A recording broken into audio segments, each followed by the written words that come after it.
হযরত লোকমান খুব দরদ মাখা দিল নিয়ে সন্তানকে বলতেছে, লা তুশরিক বিল্লাহ, ও আমার বৎস, আমার সন্তান, আল্লাহ তাআলার সাথে শিরিক কইরো না।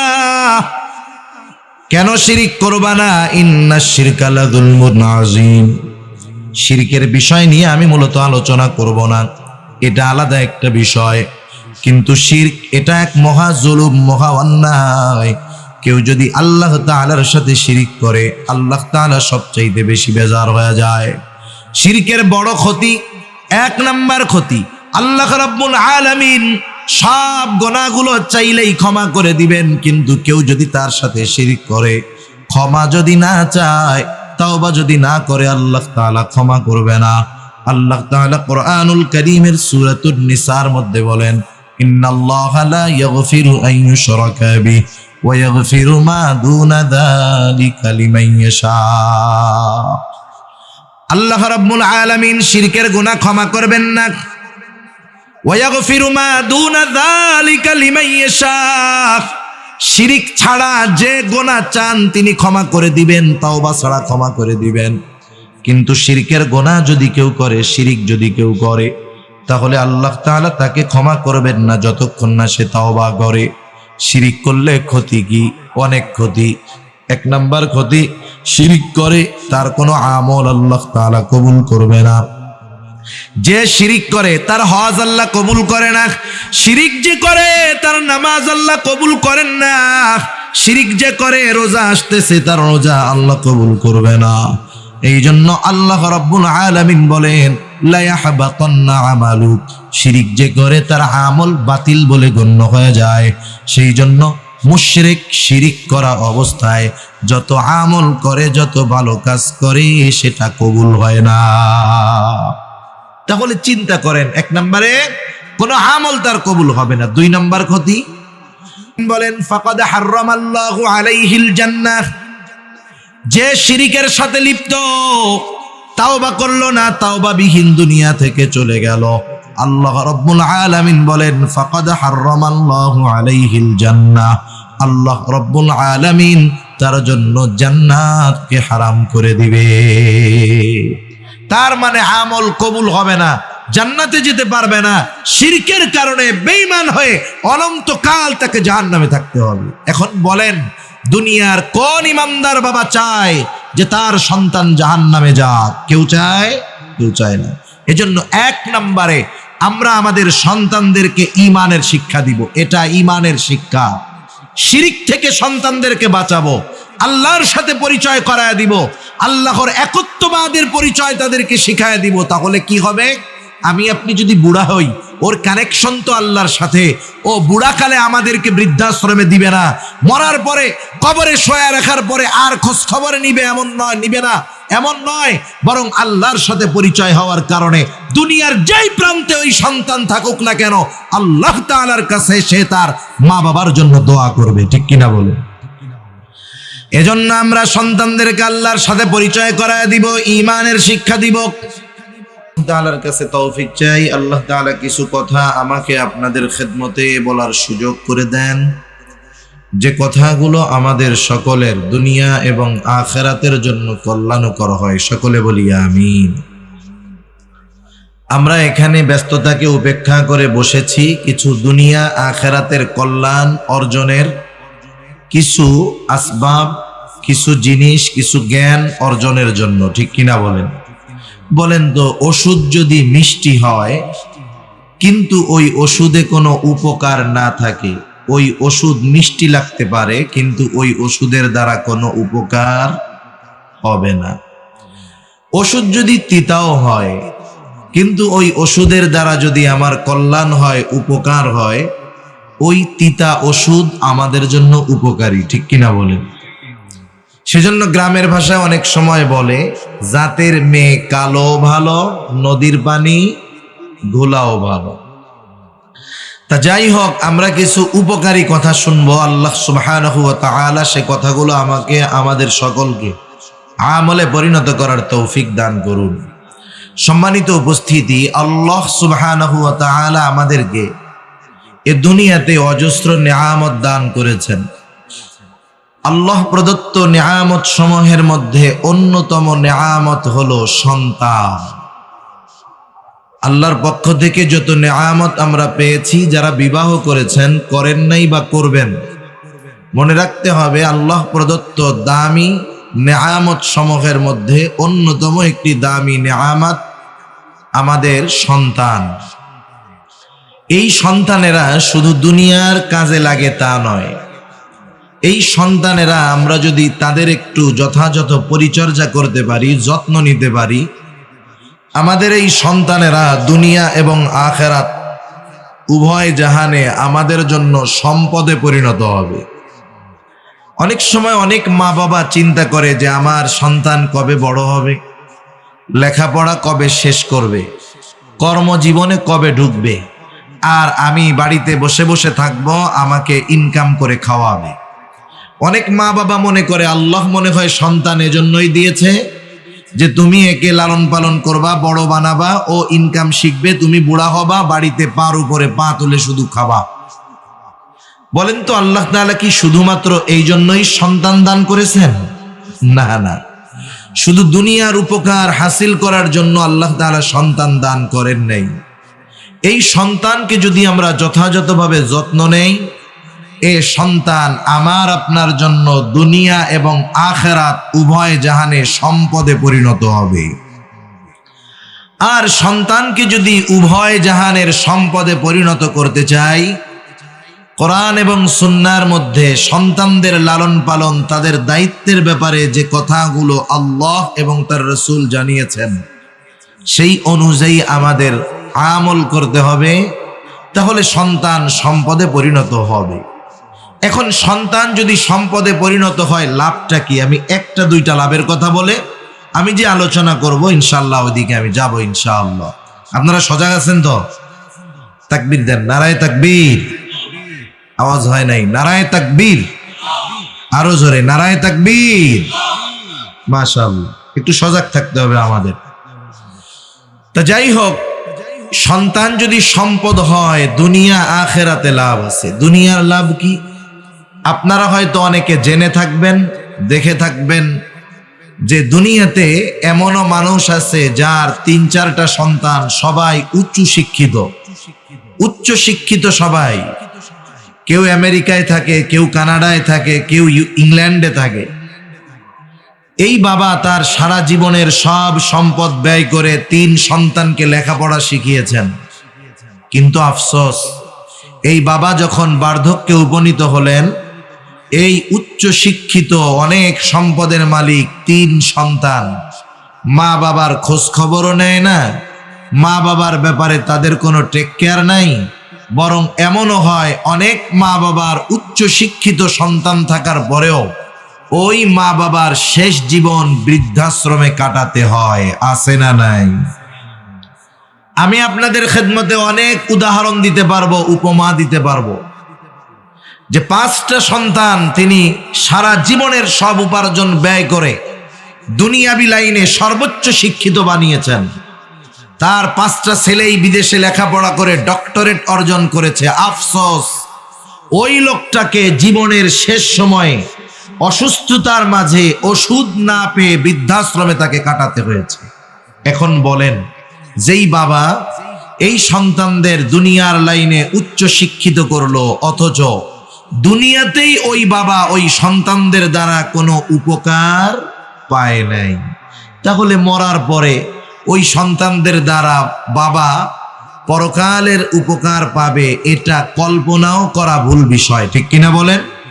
তাহলে আমরা চাই যে আমাদের সন্তান অনেক টাকা পয়সার মালিক না হোক, কিন্তু আমি যখন বার্ধক্যে উপনীত হব, হায়াত যদি থাকে, আমার সন্তান হয়তো আমাকে 10-15 প্রকারের তরকারি দিয়ে খাওয়াতে পারবে না, কিন্তু আমি যেমন ছোটবেলায় তাকে আদর স্নেহে বুকে লালন পালন করেছি, আমার সন্তান হয়তো আমাকে মরিচ ভর্তা দিয়ে খাওয়াবে, আলু ভর্তা দিয়ে খাওয়াবে, কিন্তু বার্ধক্যে আমার প্রতি তার স্নেহ, মোহাব্বত, ভালোবাসা, দরদ থাকবে। শুধু তাই না, প্রত্যেকটা বাবা যার মধ্যে ন্যূনতম ঈমান আছে, সে এ কথা চিন্তা করে, তার এটা চাওয়া, তার এটা আশা যে আমি মারা যাওয়ার পর আমার সন্তানেরা জানি আল্লাহ তাআলার কাছে আমার ক্ষমার জন্য দোয়া করে। এটা প্রত্যেকটা বাবা চায় কি চায় না? কিন্তু আমরা যা চাই সেই অনুযায়ী আমরা আমাদের সন্তানদেরকে প্রস্তুত করি না। আমি যদি চিন্তা করি আমি একটা কলা গাছ লাগাইলাম, এইটা বড় হলে এই কলা গাছ দিয়ে আমি ফার্নিচার বানাবো, এটা সম্ভব? আমি যদি ফার্নিচার বানাতে চাই তাহলে আমাকে ফার্নিচার যেই কাঠে হয় সেই গাছ লাগাতে হবে। আমি যদি আমার সন্তানদের দ্বারা দুনিয়া আখিরাত উভয় জাহানে উপকৃত হতে চাই তাহলে সন্তানদেরকে সেইভাবে প্রস্তুত করতে হবে। কোনভাবে? যেভাবে আল্লাহ এবং তার রাসূল আমাদেরকে জানিয়েছেন। আজকে আমরা সন্তানদের সম্পদে পরিণত করার জন্য কি করণীয়, এই বিষয়ে সূরা লোকমানের 2য় রুকু থেকে কিছু আলোচনা করব। হযরত লোকমান উনি ওনার সন্তানদেরকে কিছু উপদেশ দিয়েছেন, যেই উপদেশগুলো আল্লাহ তাআলার কাছে এত পছন্দনীয় হয়েছে যে আল্লাহ সুবহানাহু ওয়া তাআলা কোরআনুল কারীমে সূরা লোকমান, লোকমানের নাম দিয়ে একটা সূরা নাজিল করে ওই সূরার মধ্যে আমরা যদি সন্তানদের সম্পদে পরিণত করতে চাই কোন ধরনের নসিহত উপদেশ করা প্রয়োজন, আল্লাহ সুবহানাহু ওয়া তাআলা হযরত লোকমানের নসিহতগুলো আমাদের কাছে ওহী হিসাবে প্রেরণ করেছেন। সুবহানাল্লাহ।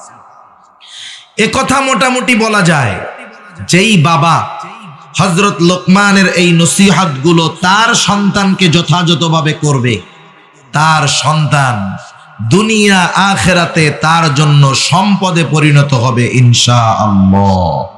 সেজন্য যাদের সন্তান আছে আমরা তারাও শুনবো আমলের নিয়তে, যারা বিবাহ করি নাই আমরাও শুনবো এবং মনে মনে এই নিয়ত রাখবো আল্লাহ তাআলা যদি সন্তান দেন, আমি আমার সন্তানেরা যখন বুঝবে আমিও তাদেরকে এই নসিহতগুলো করব। আল্লাহ তাআলা হযরত লোকমানের নসিহতগুলো পছন্দ হয়েছে বিদায় ওহী হিসাবে ওই নসিহতগুলো আমাদেরকে আল্লাহ তাআলা জানিয়ে দিয়েছেন। প্রথমে আল্লাহ তাআলা হযরত লোকমানের পরিচয় তুলে ধরছেন। কেন? কারণ আপনাদের এই পিএম খালি এটা তো একটা ইউনিয়ন, তাই না? এই ইউনিয়নের একজন চেয়ারম্যান আছে, আপনারা সবাই চেয়ারম্যানকে চিনেন। চেয়ারম্যান সাহেবের সাথে দেখা হলে আপনারা সালাম বিনিময় করেন, তাকে সম্মান করেন। চেয়ারম্যান সাহেব কোনো কথা বললে গুরুত্ব সহকারে শুনেন। কেন? কারণ উনি যে চেয়ারম্যান তার পরিচয় আপনাদের চেনা আছে, জানা আছে, ঠিক কিনা? আপনারা তাকে চেয়ারম্যান এই কারণে গুরুত্ব দেন, সমীহ করেন, সম্মান করেন, তার কথার গুরুত্ব আরোপ করেন। কিন্তু আপনাদের এই চেয়ারম্যান বা যে কোনো ইউনিয়নের সম্মানিত চেয়ারম্যান যদি দেশের আরেক প্রান্তে যায়, আসেন কক্সবাজার, চেয়ারম্যান সাহেব গেলেন সেই পঞ্চগড়ের তেতুলিয়া, যেখানে তাকে কেউ চিনে না, বলেন তো তার কথাগুলো তার পরিচিত মানুষ, আপনাদের ইউনিয়নের মানুষ যেভাবে গ্রহণ করবে, গুরুত্ব দিবে, তাকে যেখানে চিনে না ওই পঞ্চগড়ে তার কথাগুলো কি পঞ্চগড়ের লোক সম আপনারা যতটুকু গুরুত্ব দিবেন ততটুকু গুরুত্ব দিবে? কেন? কারণ ওই এলাকার লোক ওনার পরিচয় জানে না। কিন্তু যখন মানুষ জানবে যে এই লোকটা বাংলাদেশের একেবারে পৃথিবীর সর্ববৃহৎ সমুদ্র সৈকত যেই কক্সবাজারে অবস্থিত, সেই কক্সবাজার সদরের একটা ইউনিয়নের সম্মানিত চেয়ারম্যান, বলেন তো পরিচয় জানার পর ওনার কথার গুরুত্ব তাদের মধ্যে আগের চাইতে বাড়বে না কমবে? তার মানে মানুষ যখন মানুষের পরিচয় জানতে পারে, চিনতে পারে, তার পরিচয় জানার পরে ওই ব্যক্তির গুরুত্ব, তার কথার গুরুত্ব মানুষের কাছে বেড়ে যায়। আল্লাহ তাআলা হযরত লোকমানের নসিহতগুলো বর্ণনা করার পূর্বে হযরত লোকমানের পরিচয়টা একেবারে সংক্ষিপ্ত সারে তুলে ধরতেছেন। আল্লাহ তাআলা বলেন, ওয়ালাকাদ আতাইনা লুকমানাল হিকমাতা আনিশকুর লিল্লাহ। আল্লাহ রাব্বুল আলামিন বলেন, আমি লোকমানকে হিকমত প্রদান করেছি। হিকমত হলো প্রজ্ঞা, দ্বীনের বুঝ, যেখানে যেটা করার দরকার উপস্থিতে জ্ঞান। এক কথায় প্রজ্ঞা, দ্বীনের বুঝ, সত্য মিথ্যার পার্থক্য করার যোগ্যতা। আল্লাহ রাব্বুল আলামিন বলেন, আমি এই হিকমত, এই প্রজ্ঞা লোকমানকে প্রদান করেছি। তাফসীরের মধ্যে আসছে হযরত লোকমানের কাছে দুটো জিনিস পেশ করা হয়েছে, উপস্থাপন করা হয়েছে। একটা হলো নবুয়াত আর একটা হলো হিকমত। হযরত লোকমানকে যখন ইচ্ছাধীন স্বাধীনতা দিয়ে দেওয়া হলো, লোকমান তুমি চাইলে হিকমত গ্রহণ করতে পারো, তুমি চাইলে নবুয়াত গ্রহণ করতে পারো। হযরত লোকমান হিকমতকে গ্রহণ করলেন, তবে নবুয়াত এটা যে সর্বোচ্চ মর্যাদাপূর্ণ একটি বিষয়, এরপরেও তিনি কেন হিকমত গ্রহণ করলেন? ওনাকে প্রশ্ন করা হলো, লোকমান নবুয়তের মতো মর্যাদাপূর্ণ পদ পাওয়ার সুযোগ থাকার পরেও কেন আপনি হিকমতকে গ্রহণ করলেন? তিনি বললেন, শোনেন, নবুয়ত এটা যে মর্যাদাপূর্ণ একটি বিষয়, কোনো সন্দেহ নেই। এই দায়িত্বটা আল্লাহ তাআলা আমাকে নিজের থেকে দেন নাই, বরং আমাকে নেওয়ার সুযোগ দিয়েছে। আল্লাহ রাব্বুল আলামিন যদি নিজের থেকে নবুয়াত আমাকে দিতেন, তাহলে এই নবুয়াতি দায়িত্ব পালন করতে গিয়ে যত কিছুর ব্যবস্থাপনা করার দরকার ছিল, সব কিছুর ব্যবস্থাপনা আল্লাহ তাআলা করতেন।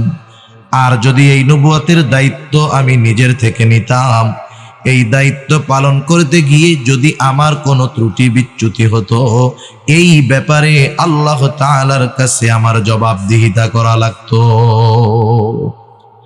কারণ একটা বিষয় হলো নিজের থেকে দায়িত্ব নেওয়া, আর একটা হলো দায়িত্ব দেওয়া। আপনাকে যদি কেউ কোনো দায়িত্ব দেয় যে তুমি এই দায়িত্বটা নাও, এই কাজটা করো, আপনি যদি অপারগতা প্রকাশ করে বলেন আমি পারবো না, কিন্তু সে আপনাকে দায়িত্ব দিয়ে বলল, শোনো, চিন্তার কোনো কারণ নাই, তুমি এই দায়িত্ব নাও, তোমার এই দায়িত্ব পালনের জন্য যা করার দরকার সব ব্যবস্থাপনা আমি গ্রহণ করব। এখন বলেন তো, এই কাজ করতে গিয়ে, ওই দায়িত্ব পালন করতে গিয়ে আপনার যদি কোনো ত্রুটি বিচ্যুতি হয়, তাহলে আপনার বলার সুযোগ আছে যে দায়িত্ব তো আমি নিতে চাই নাই, আমাকে দেওয়া হয়েছে। আপনাকে তিরস্কার করার কোনো সুযোগ নাই।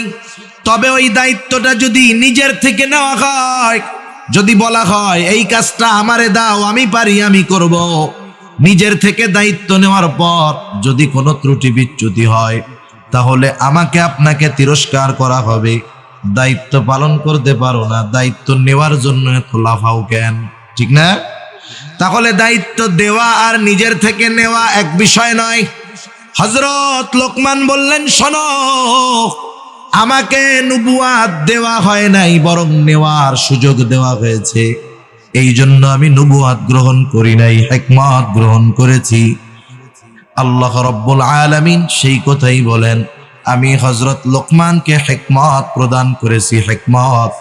আর এই হিকমত এটাও কিন্তু নিয়ামত। পরিপূর্ণ দ্বীনের বুঝ এটা কিন্তু নিয়ামত। জ্ঞান এটাও নিয়ামত। সত্য মিথ্যার পার্থক্য করার যোগ্যতা এটাও নিয়ামত। এই জন্য আল্লাহ রাব্বুল আলামিন বললেন, আমি লোকমানকে হিকমত নামক নিয়ামত দান করেছি। কেন? এই নিয়ামত পেয়ে সে যেন আনিশকুরুলিল্লাহ, সে যেন আল্লাহর শুকরিয়া আদায় করে। তার মানে প্রথম শিক্ষা আমাদের জন্য, আমরা যখন আল্লাহর তরফ থেকে কোনো নিয়ামত পাবো, ওই নিয়ামত পাবার পর শুকরিয়া আদায় করব কার? হযরত লোকমানের কথা কাজ সব কিছুর মধ্যে প্রজ্ঞার ছোঁয়া পাওয়া যাইত, হিকমতের ছোঁয়া পাওয়া যাইত। হযরত লোকমান কেমন প্রজ্ঞাবান ব্যক্তি ছিলেন? জীবনের প্রথম সময় হযরত লোকমান তিনি ছাগল চড়াইতেন। একদিন ছাগলের মালিক এসে বলতেছে, লোকমান, তুমি আমার জন্য একটা ছাগল জবাই করবা, আর এই ছাগলের সবচাইতে সুস্বাদু জায়গার গোশত আমার সামনে হাজির করবা। হযরত লোকমান মালিকের নির্দেশে একটা ছাগল জবাই করলেন। এইবার ছাগল জবাই করে ছাগলের কলিজা, হৃৎপিণ্ড আর জিহ্বার গোশত মালিকের সামনে হাজির করলেন। মালিককে বললেন, মালিক, এই দুই জায়গার গোশত সবচেয়ে উৎকৃষ্ট গোশত। এবার মালিক বললেন, লোকমান, আর একটা ছাগল তুমি জবাই করো, এইবার আমার জন্য সবচাইতে নিকৃষ্ট জায়গার গোশত আনবা। হযরত লোকমান আর একটা ছাগল জবাই করবার পর আবার হৃৎপিণ্ড আর জিহ্বা নিয়ে হাজির। খারাপটা আনতে বলছে ওইটা আনছে, ভালোটা আনতে বলছে ওটাই আনছে। মালিক আবার বলতেছে, লোকমান তুমি কি আমার সাথে মশকরা করো? হযরত লোকমান এবার বললেন, ও মালিক, এই দুইটা জিনিস যদি কারো ভালো হয়ে যায়, কারো অন্তর আর জবান জিহ্বা যদি ভালো হয়ে যায়, সে সর্ব উৎকৃষ্ট পরিণত হয়ে যায়। আর যার এই দুইটা জিনিস খারাপ হয়ে যায়, সে সবচাইতে নিকৃষ্ট হয়ে যায়। এজন্য মানুষও যদি সর্ব উৎকৃষ্ট হতে চায়, তার অন্তর আর জবানকে পরিশুদ্ধ করতে হবে, ঠিক কিনা বলেন? মানুষের চেহারা যত সুন্দর হোক, যত সম্পদের মালিক সে হোক না কেন, যার অন্তর আর জবান খারাপ, ও উচ্চবংশীয় হতে পারে, দেখতে সুন্দর হতে পারে, কিন্তু সে সর্বনিকৃষ্ট একজন ব্যক্তি, ঠিক কিনা বলেন? এজন্য হযরত লোকমানের কথা কর্মের ভিতরে এরকম হিকমত পাওয়া যাইত। আল্লাহ রাব্বুল আলামিন এরপরে বলতেছেন, ওয়ামান ইয়াশকুর ফাইন্নামা ইয়াশকুরু লিনাফসিহি, যে আল্লাহর নিয়ামতের শুকরিয়া আদায় করে সে সেটা নিজের জন্যই করে। কারণ শুকরিয়া আমরা যদি আদায় করি, লাভ আল্লাহর নয়, লাভ কাদের? জোরে বলেন। আমাদের লাভ। এই কথাই আল্লাহ তাআলা বলেন, ওয়ামান ইয়াশকুর ফাইন্নামা ইয়াশকুরু লিনাফসিহি, যে আল্লাহর কৃতজ্ঞতা প্রকাশ করে সে সেটা নিজের জন্যই করে। কারণ আমরা যদি নিয়ামতের শুকরিয়া আদায় করি, আমাদের সকল নিয়ামত যিনি বাড়ায়া দিবেন তিনি কে? আল্লাহ রাব্বুল আলামিন আরেক জায়গায় বলেন, লাইন শাকারতুম লাযীদান্নাকুম ওয়া লাইন কাফারতুম ইন্না আযাবি লাশাদীদ। আল্লাহ রাব্বুল আলামিন বলেন, তোমরা যদি নিয়ামতের শুকরিয়া আদায় করো, আমি তোমাদের নিয়ামত আরো বাড়ায়া দিব। ওয়ালা ইন কাফারতুম, তোমরা যদি নিয়ামতের নাশুকরি করো, জেনে রাখো ইন্না আযাবি লাশাদীদ, আমার আযাব বড় শক্ত, আমার আযাব বড় কঠোর। তাহলে যে কোনো ধরনের নিয়ামত পাইলে শুকরিয়া আদায় হবে কার? আমি সুস্থ আছি, এটা নিয়ামত, শুকরিয়া আদায় করব কার? আমি বুঝি দ্বীনের উপরে চলতে পারি, আসতে পেরেছি, চলতে পারতেছি, এটা নিয়ামত, শুকরিয়া আদায় করব কার? আল্লাহ তাআলা আমাকে ইলম দিয়েছেন, জ্ঞান দিয়েছেন, নিয়ামত, শুকরিয়া আদায় হবে কার? আল্লাহ তাআলা। এরপরে আল্লাহ তাআলা বলেন, ওয়ামান কাফারা ফাইন্নাল্লাহা গানিয়্যুন হামিদ। আল্লাহ তাআলা বলেন, যারা কুফরি করে, নিয়ামতের শুকরিয়া আদায় করে না। কারণ আমরা যদি নিয়ামতের শুকরিয়া আদায় করি, লাভ আমাদের। সারা দুনিয়ার মানুষ যদি আল্লাহর নিয়ামতের শুকরিয়া আদায় না করে, কুফরি করে, আল্লাহর কসম, সারা পৃথিবীর মানুষ যদি নাশকর গোজার হয়ে যায়, আল্লাহ তাআলার কোনো লস নাই। লস আছে নাকি? আবার সারা পৃথিবীর মানুষ যদি শকর গোজার হয়ে যায়, আল্লাহ তাআলার কোনো লাভ আছে নাকি? তাহলে আল্লাহ তাআলার কোনো লাভ নাই, লস নাই। শুকর আদায় করলে লাভ আমার, না করলে ক্ষতি আমার। যদি না করি, সে কথাই আল্লাহ তাআলা বলেন যে তিনি আমাদের কৃতজ্ঞতার মুখাপেক্ষী নয়, বরং তারা জেনে রাখুক, ওয়ামান কাফারা ফাইন্নাল্লাহা গানিয়্যুন হামিদ। যারা নাশকরি করে, আল্লাহ তাআলা বলেন তারা জেনে রাখুক, ফাইন্নাল্লাহা, নিশ্চয়ই আল্লাহ, গানিয়্যুন হামিদ, অমুখাপেক্ষী এক সত্তা, সপ্রশংসিত সত্তা। এই জন্য শুকরিয়া যদি আদায় করি, লাভ আমাদের। এই আয়াতের মধ্যে মূল মেসেজটা কি, মূল খবরটা কি? আল্লাহ তাআলা আমাদেরকে মূলত এই বিষয়টা জানাতে চান যে হযরত লোকমান একজন শুকরগুজার বান্দা ছিলেন। হযরত লোকমান শুকরগুজার বান্দা ছিলেন। আমরা একজন মানুষের ব্যাপারে বলতে পারি উনি বড় আবেদ, উনি বড় শুকরগুজার বান্দা। আমরা বলতে পারি আমাদের দেখার দৃষ্টিকোণ থেকে আসলে উনি বড় আবেদ না উনি বড় শুকরগুজার বান্দা, এ খবর জানে কে? যেই আল্লাহর শুকরিয়া আমরা আদায় করব, সেই আল্লাহ বলতেছে যে হযরত লোকমান সে একজন শুকরগুজার বান্দা। এর দ্বারা হযরত লোকমান কতটা জ্ঞানী ছিলেন, কতটা গুরুত্বপূর্ণ ব্যক্তি ছিলেন, আল্লাহ তাআলা এটা আমাদেরকে জানিয়ে দিলেন। কথার কথা ধরেন, আপনাদের এমপি সাহেব, আপনারা কেউ তাকে চিনেন না, এমপি সাহেবের সাথে একজন লোক ঘুরে, তাকে আপনারা কেউ চিনেন না, আপনাদের এমপি সাহেবকে তো সবাইকে চিনেন। মনে করেন উনি এখানে আসলেন, বসলেন, পাশে একজন অপরিচিত ব্যক্তি, হাজার হাজার মানুষ। তখন এমপি সাহেব যদি ওই অপরিচিত লোকটাকে পরিচয় করায় দেয় যে শুনেন, এই যে লোকটারে দেখতেছেন, লোকটা কিন্তু আমার খুব আস্থাভাজন ব্যক্তি, আমার খুব বিশ্বস্তের ব্যক্তি। বলেন তো, একটু আগে তো চিনতেন না, এমপি সাহেব যখন বলল যে আমার আস্থাভাজন ব্যক্তি, এরপর থেকে ওই লোকের কথার গুরুত্ব আপনাদের কাছে থাকবে নাকি থাকবে না? তার মানে এমপি সাহেব তার উপরে সন্তুষ্ট, বলতেছে যে আমার খুব কাছের মানুষ, আমার খুব বিশ্বস্ত ব্যক্তি। এখন ওই ব্যক্তির কদর, গুরুত্ব, তার কথার গুরুত্ব সব বেড়ে যাবে।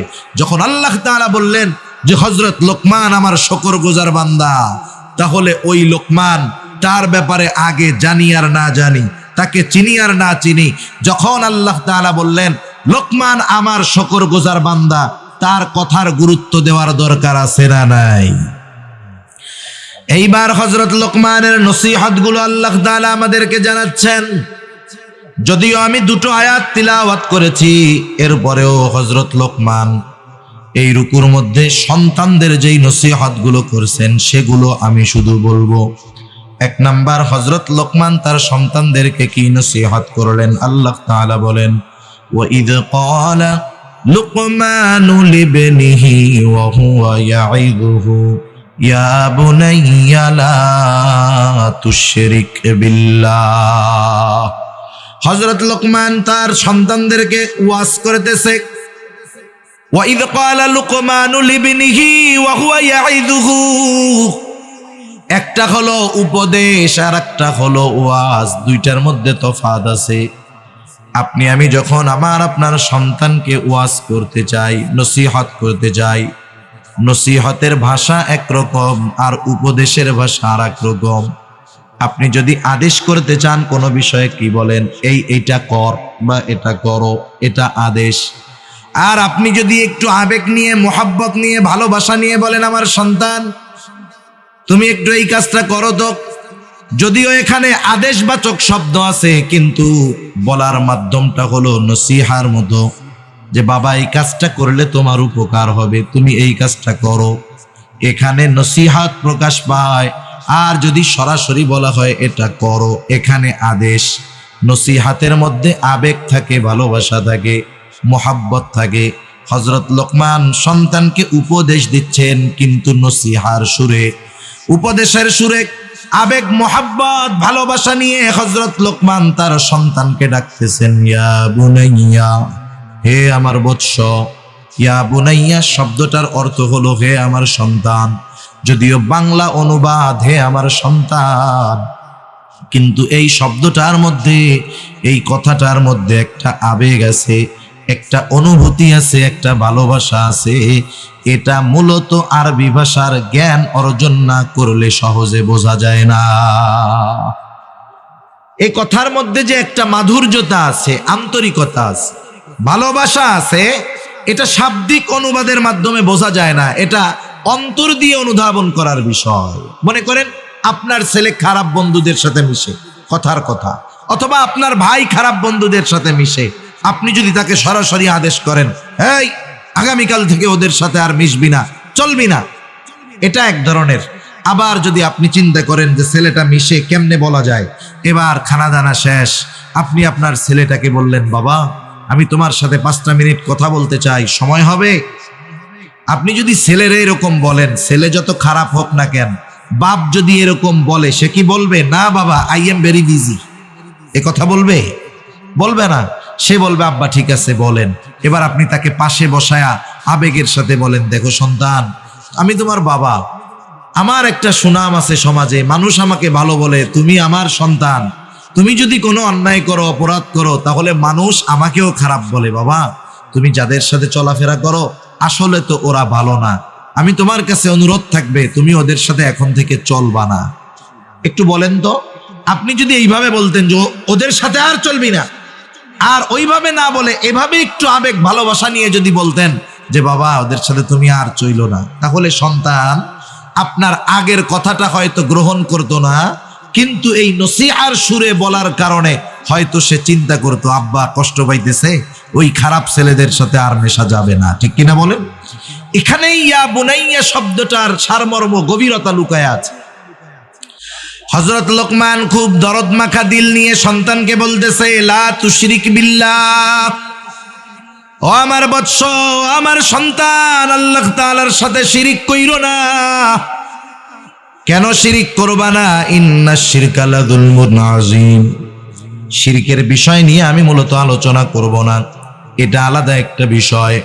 কিন্তু শিরক এটা এক মহা জুলুম, মহা অন্যায়। কেউ যদি আল্লাহ তাআলার সাথে শিরিক করে, আল্লাহ তাআলা সবচাইতে বেশি বেজার হয়ে যায়। শিরকের বড় ক্ষতি, এক নাম্বার ক্ষতি, আল্লাহ রাব্বুল আলামিন সব গুনাহগুলো চাইলেই ক্ষমা করে দিবেন, কিন্তু কেউ যদি তার সাথে শিরিক করে, ক্ষমা যদি না চায়, তাওবা যদি না করে, আল্লাহ তাআলা ক্ষমা করবে না। আল্লাহ তাআলা কোরআনুল কারীমের সূরাতুন নিসার মধ্যে বলেন, ইন্নাল্লাহা লা ইয়াগফিরু আন ইউশরাকা বিহি ওয়া ইয়াগফিরু মা দুনা যালিকা লিমান ইয়াশা। আল্লাহ রাব্বুল আলামিন শিরকের গুনাহ ক্ষমা করবেন না। ওয়া ইয়াগফিরু মা দুনা যালিকা লিমান ইয়াশা, শিরিক ছাড়া যে গুনাহ চান তিনি ক্ষমা করে দিবেন, তাওবা ছাড়া ক্ষমা করে দিবেন। কিন্তু শিরকের গুনাহ যদি কেউ করে, শিরিক যদি কেউ করে, তাহলে আল্লাহ তাআলা তাকে ক্ষমা করবেন না যতক্ষণ না সে তাওবা করে। শিরিক করলে ক্ষতি কি? অনেক ক্ষতি।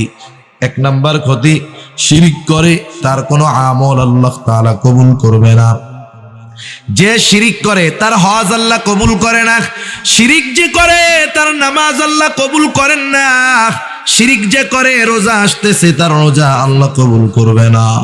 এই জন্য আল্লাহ রাব্বুল আলামিন বলেন, লা ইয়াহবাতান্না আমালুক, শিরিক যে করে তার আমল বাতিল বলে গণ্য হয়ে যায়। সেই জন্য মুশরিক শিরিক করা অবস্থায় যত আমল করে, যত ভালো কাজ করে, সেটা কবুল হয় না। তাহলে চিন্তা করেন, এক নম্বরে কোনো আমল তার কবুল হবে না। দুই নম্বর ক্ষতি বলেন, ফাকাদ হারামাল্লাহু আলাইহিল জান্নাহ, যে শিরিকের সাথে লিপ্ত, তাওবা করলো না, তাওবা বিহীন দুনিয়া থেকে চলে গেল, আল্লাহ রাব্বুল আলামিন বলেন, ফাকাদ হারামাল্লাহু আলাইহিল জান্নাহ, আল্লাহ রাব্বুল আলামিন তার জন্য জান্নাতকে হারাম করে দিবে। তার মানে আমল কবুল হবে না, জান্নাতে যেতে পারবে না। শিরকের কারণে বেঈমান হয়ে অনন্তকাল তাকে জাহান্নামে থাকতে হবে। এখন বলেন, দুনিয়ার কোন ইমানদার বাবা চায় যে তার সন্তান জাহান্নামে যাক? কেউ চায়? কেউ চায় না। এজন্য এক নম্বরে আমরা আমাদের সন্তানদেরকে ঈমানের শিক্ষা দিব। এটা ঈমানের শিক্ষা। শিরিক থেকে সন্তানদেরকে বাঁচাবো, আল্লাহর সাথে পরিচয় করায় দিব, আল্লাহর একত্ববাদের পরিচয় তাদেরকে শিখায় দিব। তাহলে কি হবে? আমি আপনি যদি বুড়া হই, ওর কানেকশন তো আল্লাহর সাথে। ও বুড়াকালে আমাদেরকে বৃদ্ধাশ্রমে দিবে না, মরার পরে কবরে শোয়া রাখার পরে আর খোঁজ খবর নিবে এমন নয়, নিবে না এমন নয়, বরং আল্লাহর সাথে পরিচয় হওয়ার কারণে দুনিয়ার যেই প্রান্তে ওই সন্তান থাকুক না কেন, আল্লাহ তাআলার কাছে সে তার মা বাবার জন্য দোয়া করবে, ঠিক কিনা বলে? এজন্য আমরা সন্তানদেরকে আল্লাহর সাথে পরিচয় করায় দিব, ঈমানের শিক্ষা দিব। এরপরে আল্লাহ রাব্বুল আলামিন দুনিয়াবাসীর জন্য নসিহত করেছেন মা বাবার সাথে সদাচরণ করার ব্যাপারে। আমি আর ওগুলোর মধ্যে যাব না, আমি শুধু হযরত লোকমানের নসিহতগুলো আপনাদের খেদমতে বলবো। মনে রাখতে হবে কথাগুলো আমি শেষের দিকে কিন্তু জিজ্ঞাসা করব। ভাই, এক নাম্বার, হযরত লোকমান তার সন্তানকে যেই নসিহতগুলো করলেন, নসিহতগুলোর মধ্যে এক নাম্বার নসিহত, হযরত লোকমান তার সন্তানদেরকে ঈমানের শিক্ষা দিয়েছে। এক নাম্বার শিক্ষা কিসের শিক্ষা? জোরে বলেন, কিসের শিক্ষা? ঈমানের শিক্ষা। এই শিক্ষা দ্বারা কি করলো? ছেলেকে অনন্তকাল, তার সন্তানকে অনন্তকাল জাহান্নাম থেকে বাঁচার শিক্ষা বাবা প্রথমে সন্তানকে দিলেন। দ্বিতীয় শিক্ষা কি দিলেন? আমলের শিক্ষা। কিসের শিক্ষা? হযরত লোকমান এবার সন্তানকে বলতেছে, ইয়া বুনাইয়া, এবার শিক্ষা দিচ্ছেন হযরত লোকমান সন্তানকে, এবার শিক্ষা দিচ্ছেন আল্লাহ তাআলার কতটা সূক্ষ্ম, কতটা জ্ঞান, কতটা ইলম। আল্লাহর সম্যক পরিচয় সন্তানের সামনে তুলে ধরতেছেন হযরত লোকমান। হযরত লোকমান এবার সন্তানকে বলেন, ইয়া বুনাইয়া ইন্নাহা ইন তাকু মিসকালা হাববাতিন মিন খারদাল ফাতাকুন ফি সখরাতিন আও ফিস সামাওয়াতি আও ফিল আরদ ইয়াতি বিহাল্লাহ। হযরত লোকমান সন্তানকে বলতেছে, ও সন্তান, ইয়া বুনাইয়া ইন্নাহা, একটু খেয়াল দিয়া শুনবো, ইন্নাহা এই হা দ্বারা উদ্দেশ্য হলো আমল, কাজ। কোন কোন মুফাসসির বলেন এর দ্বারা উদ্দেশ্য হলো খারাপ কাজ, কোন কোন মুফাসসির বলেন এর দ্বারা উদ্দেশ্য হলো সকল ধরনের কাজ, ভালো কাজ আর মন্দ কাজ উভয়টা। আরবিতে কর্মকে বলা হয় আমল। কি বলে? আমল। মানুষ যখন ভালো কাজ করে আমরা কি বলি? যে লোকটা ভালো কাজ করছে, তাইলে ভালোটাও কাজ। আবার যখন মন্দ কাজ করে আমরা কি বলি? আরে ও খারাপ কাজ করে বেড়ায়, তাইলে খারাপটাও কাজ। তার মানে উদ্দেশ্য হলো, আমল দ্বারা উদ্দেশ্য হলো যে ভালো কাজ অথবা মন্দ কাজ।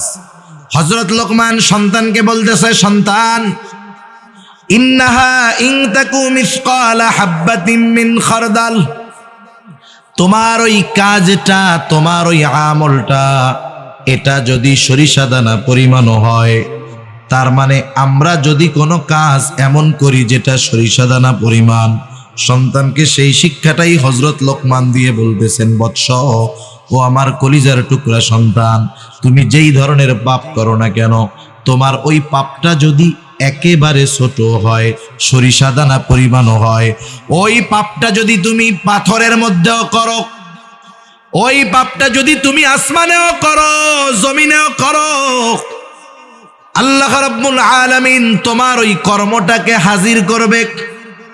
আল্লাহ তাআলা কোরআনুল কারীমের মধ্যে এক জায়গায় বলেন, ওয়া নাযাউল মাওয়াজিনাল কিসতা লিয়াউমিল কিয়ামাহ ফালা তুযলামু নাফসুন শাইআ ওয়া ইন কানা মিসকালা হাববাতিন মিন খারদালিন আতাইনা বিহা ওয়া কাফা বিনা হাসিবিন।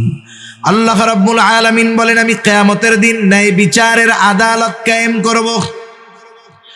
দুনিয়ার আদালতের মধ্যে ন্যায় বিচার নাই, বরং অবিচার আর অবিচার, ঠিক কিনা বলেন? কিন্তু আল্লাহ তাআলা যেই আদালত কায়েম করবে সেখানে কোনো অবিচার নাই, ন্যায় বিচার। আল্লাহ তাআলা সেই জন্য বলেন, ফালা তুযলামু নাফসুন শাইআ, সেই দিন কারো প্রতি ন্যূনতম কোনো জুলুম করা হবে না।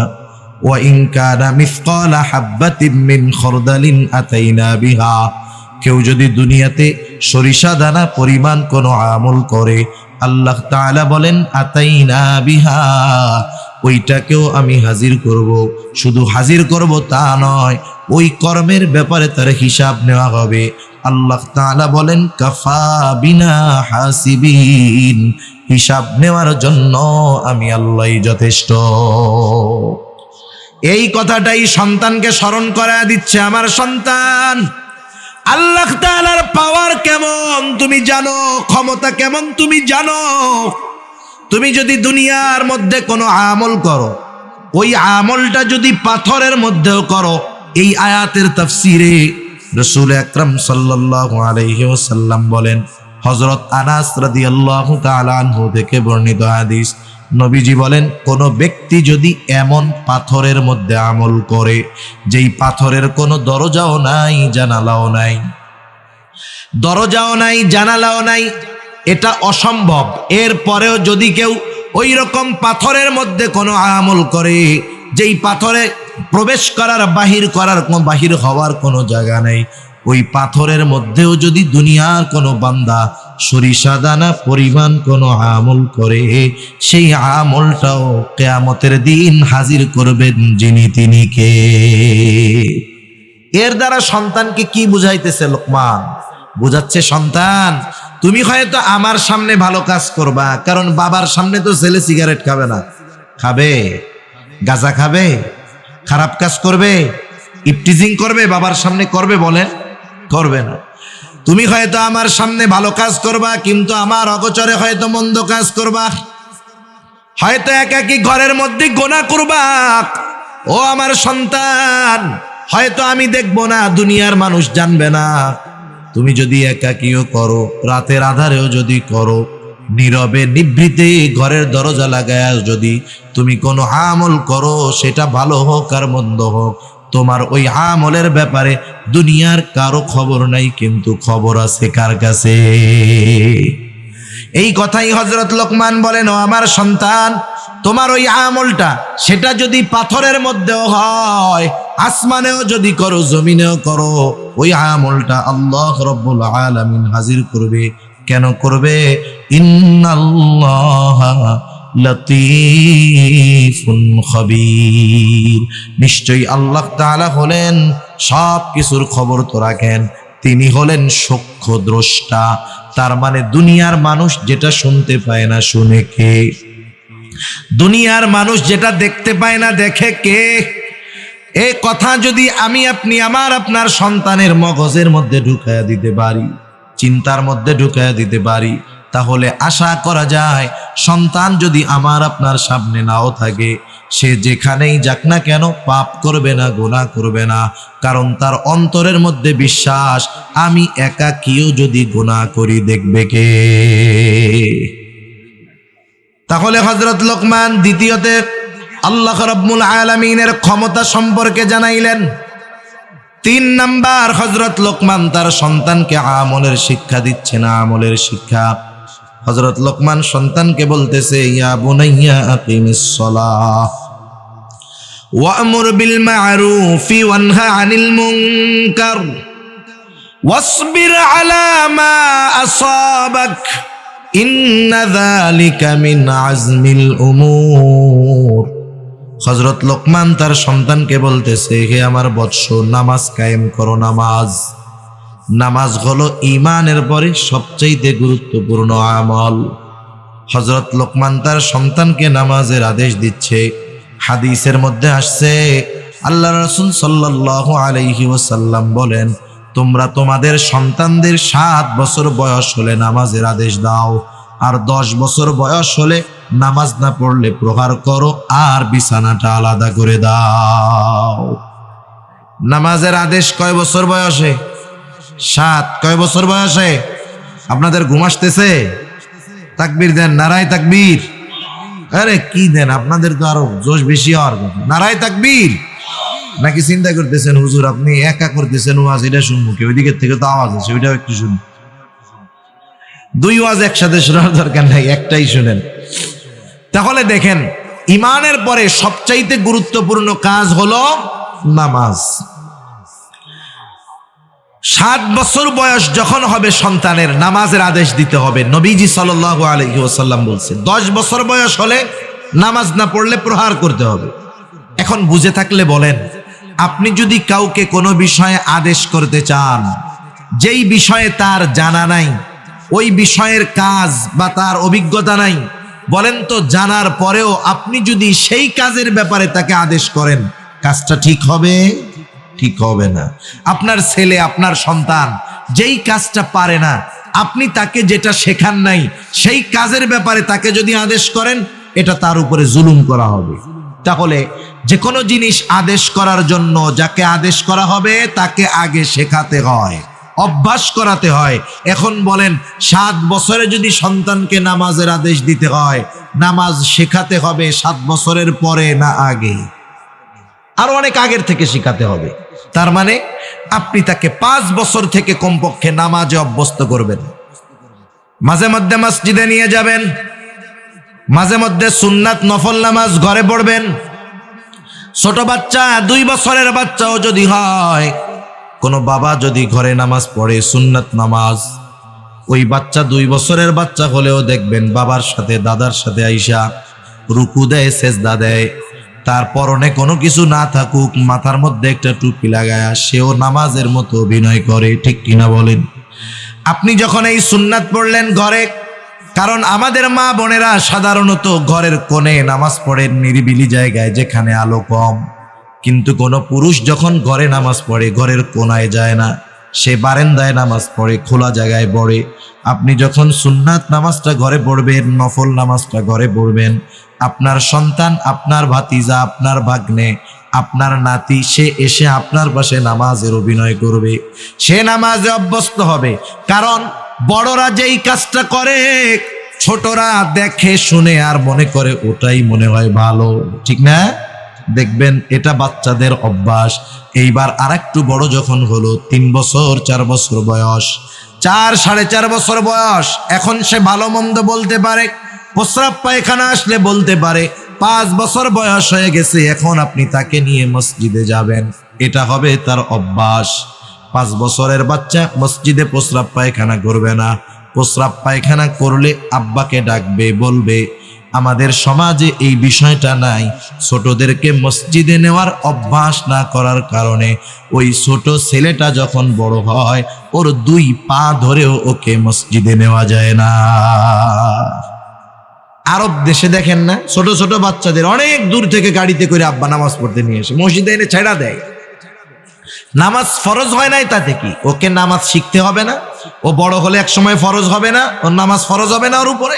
কিন্তু আফসোস, আমাদের দেশের কিছু পাকা মানুষ আছে, এরা একটু ছোটরা মসজিদে আসলে, একটু চেঁচামেচি করলে মানুষজন রাগ হয়। আরে নবীজি একদিন নামাজ পড়াইতেছেন, সম্ভবত মাগরিবের নামাজ অথবা আসরের নামাজ। রাসূলুল্লাহ সাল্লাল্লাহু আলাইহি ওয়াসাল্লাম সিজদায় গেলেন। ইমাম সিজদা থেকে উঠতে বিলম্ব হচ্ছে। সাহাবায়ে কেরাম ভাবলো মনে হয় সিজদার মধ্যে কোনো ওহী নাজিল হইতেছে। আর নবীজি সাল্লাল্লাহু আলাইহি ওয়াসাল্লাম যখন কোনো নতুন ওহী নাজিল হতো, সাথে সাথে উপস্থিত সাহাবারা যারা থাকতেন তাদের সামনে নবীজি তিলাওয়াত করতেন আর বলে দিতেন, এটা ওই সূরার অংশ, ওইটার সাথে যোগ করবা। রাসূলুল্লাহ সাল্লাল্লাহু আলাইহি ওয়াসাল্লাম নামাজ শেষ করলেন, সাহাবাদের দিকে ঘুরে বসলেন। সকলে চিন্তা করতেছে হয়তো নতুন কোনো ওহী নাজিল হয়েছে, তিলাওয়াত করে নবীজি শোনাবে। কিন্তু নবীজি তো কিছু বলেন না। একজন উৎসুক সাহাবী নবীজিকে প্রশ্ন করলো, ইয়া রাসূলুল্লাহ, নামাজের ওই সিজদাটা অনেক দীর্ঘ করলেন, বিলম্ব করলেন, কোন ওহী নাজিল হয়েছিল নাকি? নবীজি সাল্লাল্লাহু আলাইহি ওয়াসাল্লাম বললেন, না, ওহী নাজিল হয় নাই। আমি যখন ওই রাকাতের সিজদায় গেলাম, নবীজির মসজিদের মেহরাব যেটা ছিল, নামাজ যে জায়গায় দাঁড়ায় পড়াইতেন, একেবারে সাথে সাথেই একটা দরজা, দরজার পাশেই নবীজির হুজরা। নবীজি সাল্লাল্লাহু আলাইহি ওয়াসাল্লাম রমাদানে ইতিকাফ করতেন। আয়েশা সিদ্দিকা রাদিয়াল্লাহু তাআলা আনহা বলেন, নবীজি মসজিদে ইতিকাফে থাকতেন আর আমি হুজরার দরজা দিয়ে নবীজির মাথায় তেল দিয়ে দিতাম। তার মানে বুঝতে পারছেন, মসজিদ আর নবীজির হুজরাটা হলো একেবারে সাথে। নবীজি সিজদায় গেলেন। এইবার নবীজি বলেন, আমার নাতি হুসাইন, আমি যখন সাজদায় গেলাম আমার ঘাড়ের উপরে উঠে খেলা শুরু করে দিল। আমি দেখছি অনেক সময় বাসায় যখন কেউ নামাজ পড়ে, ছোট বাচ্চা ঘোড়ার মতো উপরে উঠে নাচে, ওঠে না? এবার মা কি করে, ধাক্কা দিয়া ফেলায় দেয়, মানে ওর সাথে কুস্তি করে। আরে ওইটা খেলুক না, কারণ ছোট বাচ্চাদের অভ্যাস হইল ওরা এক কাজ অনেক সময় করে না। আপনি ছোট একটা বাচ্চাকে দিয়ে এক কাজ অনেক সময় করাতে পারবেন না। 2-3 মিনিট পর পর ওর খালি কাজ পরিবর্তন হয়। ও হয়তো 1 মিনিট আপনার সেজদার সময় ঘাড়ের উপরে ওইটা বসবে, যখন দেখবেন নড়াচড়া করে না, ও এমনি নেমে যাবে। তা আপনি সুবহানা রাব্বিয়াল আলাটা একটু বাড়ায়া পড়েন, অসুবিধা নেই তো? অসুবিধা আছে? কিন্তু কি করে, ধাক্কা দিয়া ফালায়া দেয় ছোট বাচ্চাকে। এ কাজ আমরা করব না। আমি নামাজের সেজদায় গেলাম, ছোট বাচ্চা ঘাড়ের উপরে উঠছে, যতক্ষণ থাকে থাক। আমি যখন বাসায় সুন্নাত পড়ি, আমার বাচ্চা এরকম ওঠে, ঘাড়ের উপরে ওইটা ঝুলা থাকে, থাক ঝুলা, কতক্ষণ তুই থাকবি, থাক। এক সময় ও নাইমাই যায়। এজন্য আমরা যদি এখন বাসায় নামাজ পড়বো, ওরা যদি ঘাড়ের উপরে উঠে টুঠে, আমরা রাগ করবো না, ও থাক ওর মতো, 1 মিনিটের মধ্যে এমনি নাইমা যাবে। নবীজি সাল্লাল্লাহু আলাইহি ওয়াসাল্লাম বলেন, হুসাইন আইসা আমার ঘাড়ের উপরে উঠলো। নবীজিকে ঘোড়া বানায় খেলতো হুসাইন রাদিয়াল্লাহু তাআলা আনহু। নবীজির গায়রাত, ব্যক্তিত্ববোধ, এইরকম গায়রাত কারো ছিল না। কিন্তু নবীজি শিশুদের সাথেও মিশতেন। নবীজি ঘোড়া হইতেন। হাসান হুসাইন রাদিয়াল্লাহু তাআলা আনহুমা নবীজির পিঠের উপরে উঠা ঘোড়া বানায় খেলতো। সাহাবায়ে কেরাম হুসাইন রাদিয়াল্লাহু তাআলা আনহুকে বলতো, তোমার ঘোড়াটা তো বেশ দামি ঘোড়া। নবীজিও মজা করতেন। এইবার ওই ছোট বাচ্চা বোঝে না, নানা সেজদায় গেছে, ঘাড়ের উপরে ওইটা ঘোড়া বানায় খেলা শুরু করছে। নবীজি বললেন, আমি চাইলাম না সে তার খেলার ব্যাপারে অতৃপ্ত থাক। সে যতক্ষণ না তৃপ্ত হলো, আমি আমার সেজদাটাকে প্রলম্ব করে দিলাম, দীর্ঘ করে দিলাম। সে খেললো, তৃপ্ত হলো, আমার ঘাট থেকে নেমে গেল। এরপরে আমি সেজদা থেকে মাথা উঠাইলাম। বলেন তো আমাদের দেশে হইলে কি হইতো? কোন ইমাম যদি এই কারণে সেজদা লম্বা করতো, সালাম ফিরায় মুসল্লি জিজ্ঞাসা করতো কি ব্যাপার, কি হইছে? সালাম ফেরানো লাগতো না। ইমাম যদি সেজদাটারে একটু লম্বা করে, মুসল্লি মাথা উঠায় দেখতো ইমাম বাইসে আছে না মরছে, ঠিক কিনা? এরপরে যদি দেখতো যে ইমাম সাহেবের ছেলে ইমাম সাহেবের ঘাড়ের উপরে ওইটা খেলতেছে, সালাম ফেরানোর আগে ওই লোক কইতো কি, নামাজ বাদ দিয়ে, হুজুর চাকরি আপনার শেষ, ওই দরজা দিয়ে বাইরন। আমাদের দেশে তো ইমামের চাকরি যাইতে টাইম লাগে না। তো ইমাম নেওয়ার সময় কত শর্ত, কত যোগ্যতা দরকার, কিন্তু ইমামরে ডিলিট করার সময় মোবাইলের মেমোরির মতো চাপ দিলেই কুল্লু খালাস। হায় হায়, আপনারা শুনছেন না সম্প্রতিকালে একজন ইমামের দায়িত্ব কি? ইমাম হলো ওই সমাজের একজন নেতা। দুনিয়াবি লাইনের নেতা না মানেন, কিন্তু আপনাকে দ্বীনি লাইনের নেতা ইমামকে মানতেই হবে, ঠিক কিনা বলেন? ইমামের দায়িত্ব কি? ইমাম যখন দেখবে ওই সমাজে তার মহল্লার মধ্যে শরীয়ত বিরোধী কোনো কাজ হচ্ছে, ওই ইমাম তার দায়িত্বের কারণে বাধা প্রদান করবে, ঠিক কিনা বলেন? আমাদের বাংলাদেশের ফটিকছড়ি থানা চট্টগ্রামের এক ওনার এলাকার মধ্যে বিবাহ শাদীর মধ্যে ডিজে গান টান বাজাইয়া বিবাহর সময় ইমাম সাহেবরে ডাকতেছে, বিয়েটা পড়াই যান। ইমাম সাহেব যান নাই, একেবারে সঠিক কাজ করছেন উনি বিবাহ পড়ান নাই। এই রাগে ক্ষোভে ওই কমিটি ইমামকে বের করে দিয়েছে। বিবাহ হলো রাসূলের সুন্নাত, সুন্নাতের মধ্যে ওই ধরনের অপকর্ম থাকবে। একজন ইমাম যার মধ্যে ন্যূনতম দায়িত্ববোধ আছে, সে ওই বিবাহ পড়াবে না, এটাই বাস্তবতা, এবং উনি সঠিক কাজ করেছেন। ওরা মনে করতেছে ইমামকে আমি তাড়িয়ে দিলাম আর ইমাম এখন না খায়া মরবে। না না, ওই ইমামরে তো এদেশের কেউ চিনতো না। কেউ চিনতো? ওরা বাইর করে দিল, গোটা দেশের মানুষ এখন তাকে চিনবে। ওই জায়গায় যদি ওর 10,000 বেতন হয়ে থাকে, ইনশাআল্লাহ আরো বেশি সম্মানের জায়গায় আল্লাহ তাআলা তাকে নিবে, ঠিক কিনা বলেন? কারণ কেউ যদি সত্য কথা বলার কারণে কোথাও থেকে তাকে বের করে দেওয়া হয়, মনে করবেন ওই জায়গার যোগ্য সে নয়, এমন নয়, বরং ওই লোককে রাখার যোগ্যতা ওই জায়গার লোকজনের নাই। ইনশাআল্লাহ তার ভালো ব্যবস্থা হবে। তো যাই হোক, আমাদের দেশের ইমামদের চাকরি যেতে টাইম লাগে না। এই কথা বললাম যে নবীজি নামাজের মধ্যে সেজদায় বিলম্ব করেছেন একজন শিশুর ইচ্ছাকে প্রাধান্য দিতে গিয়ে। আমাদের মসজিদে অনেক সময় বাচ্চারা যায়, অনেক মসজিদে একটু জিলাপি টিলাপি দেয়, মাঝে মধ্যে দেয় না? আপনাকে এলাকায় দেয় নাকি? কতজন টিটকারি মারে, দেখ নিজেও নিতে আইসি, কোলের ডারে লই আইস। খবরদার, এরকম আমরা বলবো না, লজ্জিত করবো না কাউকে। ছোট বাচ্চা একটু দৌড়াইতেছে মসজিদের মধ্যে, সালাম ফিরাইয়া ঘাড় ফুলাইয়া নাক ফুলাইয়া কি বলে, এই বের হয় এখান থেকে। আপনি যে আজকে ধমক দিলেন ওকে, ও তো মসজিদের মধ্যে একটু দৌড়াদৌড়ি করতেছে, তাতে কি? রাসূলুল্লাহ সাল্লাল্লাহু আলাইহি ওয়াসাল্লামের সময় মসজিদে নববীর ভিতরে হাবশী গোলামরা, ছোট ছোট বাচ্চারা তীর বর্ষা দিয়ে খেলা করতো মসজিদের মধ্যে। ছোট ছোট বাচ্চারা খেলতো। নবীজি সাল্লাল্লাহু আলাইহি ওয়াসাল্লাম আয়েশা সিদ্দিকা রাদিয়াল্লাহু তাআলা আনহাকে খেলা দেখাইতেন। মসজিদের চত্বরে খেলতো, ছোট বাচ্চারা মসজিদের মধ্যে দৌড়াদৌড়ি করতো। হায় হায়, তাতে অসুবিধা কি? আপনি যে ওকে ধমক দিলেন, ওর ভয় ভীতি যদি একবার অন্তরে গেঁথে যায়, পরবর্তীতে ওকে মসজিদে নিতে গেলে ও কি বলবে? না, যাবো না, ওই জায়গায় যে পচা মানুষটা আছে, ধমক দিবে। মসজিদ হলো পৃথিবীর সবচাইতে নিরাপদ জায়গা। অনেকে আবার বলে যে বাচ্চারা চেঁচামেচি করলে খুশুখুজু থাকে না নামাজে। তাদেরকে বলবো, আপনার এই খুশুখুজু এটা যদি একজন বাচ্চার কথার আওয়াজে চইলা যায়, তাইলে জিহাদের ময়দানে যদি যাইতে হয়, সেখানে নামাজ আছে না নাই? নামাজ আছে না? নামাজ আছে। তাইলে পাশে একটা বোম ফুটলেই তো কাম 12টা বেজে যাবে।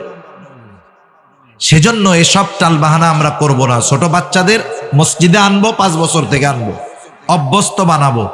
ও যদি অভ্যস্ত হয়ে যায় 7 বছর বয়সে ওকে নামাজের জন্য আদেশ করা লাগবে না। আশা করা যায় ওই বাচ্চা 7 বছর বয়সে পাক্কা নামাজি হয়ে যাবে, ঠিক কিনা বলেন? মাদ্রাসার মধ্যে খেয়াল করেন, মাদ্রাসার ওস্তাদদেরকে জিজ্ঞাসা করেন, মাদ্রাসার মধ্যে 5-6 বছরের বাচ্চারাও পড়ে। অনেক সময় 5-6 বছরের বাচ্চা নামাজ পড়তেছে, তাহাজ্জুদও পড়ে। ওর নামাজের দিকে তাকাইলে মনে হয় পাক্কা একজন নামাজি নামাজ পড়তেছে। এত সুন্দর ধীর স্থিরতার সাথে পড়ে। আমরাও চাই আমাদের সন্তানেরা নামাজি হোক, এই জন্য ছোট থাকতেই মসজিদে নেওয়ার অভ্যাস করব। তাহলে 7 বছর বয়সে ও পাক্কা নামাজি হয়ে যাবে। আর 10 বছর বয়স হলে ওকে তো আর পিটানো লাগবে না, কিছুই করা লাগবে না। ওই পর্যন্ত সে পাক্কা নামাজি হয়ে যাবে। ও নামাজ পড়বে, লাভ হবে ওর বাবার, কারণ ওর তো অ্যাকাউন্ট নাই। ওর অ্যাকাউন্ট আছে? ওর তো অ্যাকাউন্ট নাই। সন্তানের ওই ভালো কর্মের সব তার বাবার অ্যাকাউন্টে জমা হয়ে যাবে। সুবহানাল্লাহ। সেজন্য সন্তানদেরকে আমরা নামাজের আদেশ করব। সাথে সাথে যখন একটু বড় হবে সন্তানদেরকে তার দুনিয়ার দায়িত্ব বুঝাইয়া দিব যে সন্তান, এই দুনিয়াতে শুধু আমাদের চাকরি বাকরি কাজবাজ করা খাওয়া এটাই কাজ না, বরং আল্লাহ তাআলা আমাদেরকে শ্রেষ্ঠ উম্মত হিসাবে ঘোষণা দিয়েছেন। শ্রেষ্ঠ উম্মত হওয়ার জন্য কাজটাও কিন্তু শ্রেষ্ঠ কাজ। কাজ কি?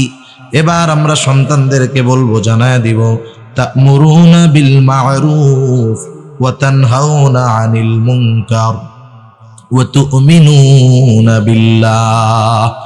আল্লাহ রাব্বুল আলামিন বলেন, কুনতুম খায়রা উম্মাহ উখরিজাত লিন-নাস, তোমরা হলে শ্রেষ্ঠ উম্মত, তোমাদেরকে মানুষের কল্যাণের জন্য বের করা হয়েছে। কোন কর্মের ভিত্তিতে তোমরা শ্রেষ্ঠ উম্মত? তা'মুরুনা বিল মা'রুফ ওয়া তানহাউনা আনিল মুনকার, ভালো কাজের আদেশ, অসৎ কাজের নিষেধ, এইটা করতে হবে। সাথে সাথে ঈমান থাকতে হবে। ঈমানদার ভালো কাজের আদেশ করে, অসৎ কাজের নিষেধ করে, এই লোকটাই হলো শ্রেষ্ঠ উম্মত। এবার হযরত লোকমান সেই কথাই বলতেছে, বৎস, নামাজ কায়েম করার পাশাপাশি আর একটা কাজ করবা, ওয়া'মুর বিল মা'রুফ ওয়ানহা আনিল মুনকার, ভালো কাজের আদেশ করবা, অসৎ কাজের নিষেধ করবা। এই কর্মটা ঈমানের সাথে সম্পৃক্ত কর্ম। কারণ নবীজি সাল্লাল্লাহু আলাইহি ওয়াসাল্লাম জানায় দেন, মান রাআ মিনকুম মুনকারা ফালইউগাইয়িরহু বিয়াদিহি ফাইন লাম তাসতাতি' ফাবিলিসানিহি ফাইন লাম তাসতাতি' ফাবিকলবিহি ওয়া যালিকা আযআফুল ঈমান। অনেক সময় আমরা এটা মনে করি আমাদের কাজ হলো শুধু নামাজ রোজা করা, আর কোনো দায়িত্ব নাই।